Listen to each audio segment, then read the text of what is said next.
கடன் பிரச்சனை வந்ததுல இருந்து இப்ப பிள்ளைங்க படிப்புக்கே நான் ரொம்ப கஷ்டப்பட்டு தான் சார் படிக்க வச்சிட்டு இருக்கேன். இப்ப அடுத்தடுத்து எனக்கு உடம்பு முடியாம சரி எங்கேயாச்சும் ஒரு கடனை வாங்கி அந்த இடத்துல பிள்ளைங்க ஏதாச்சும் பொருள் சாப்பிட பொருள் இருந்தாலும் கடன் வாங்கி தான் சார் ஏதாச்சும் நான் கொடுத்துட்டு இருக்கேன். அப்படி போது விளையாட்டு பொருள் ஏதாவது வாங்கி கொடுக்காத ஒரு கஷ்டம் தான் சார் எனக்கு இருந்துட்டு இருக்கு. இன்ன வரையும் அதுதான் சார் ரொம்ப ஃபீல் பண்றேன்.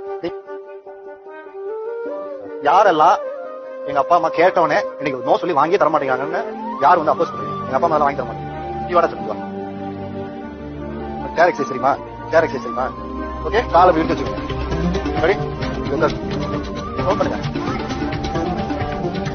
4, 5, 6.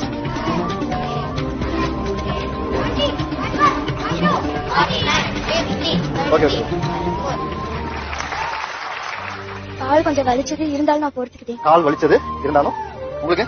எனக்கு லைட்டா தான் வலிச்சது. பட் நான் இது ஒரு புது எக்ஸ்பீரியன்ஸ் மாதிரி தான் எனக்கு இருந்துச்சு. இந்த எக்ஸசைஸ்ல ஒரு முக்கியமான சீக்ரெட்.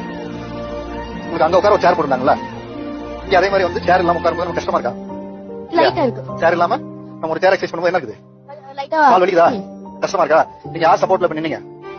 உங்க சப்போர்ட்ல நீங்க நின்னீங்க. உங்களோட கால் சப்போர்ட்ல நீங்க நிக்கிறீங்க. அந்த உட்கார்ந்து சேரு உங்க அப்பா அம்மா சம்பாதிச்சது.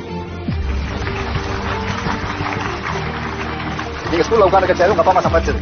நீங்க வீட்டுல டைனிங் டேபிள் உட்கார்ந்து சாப்பிடுறது உங்க அப்பா அம்மா சம்பாதிச்சது. கார்ல போறது, பைக்ல போறது இதெல்லாம் அப்பா அம்மா சம்பாதிச்சது. இந்த வழி இருக்குல்ல, இதுதான் அப்பா அம்மாவோட வழி.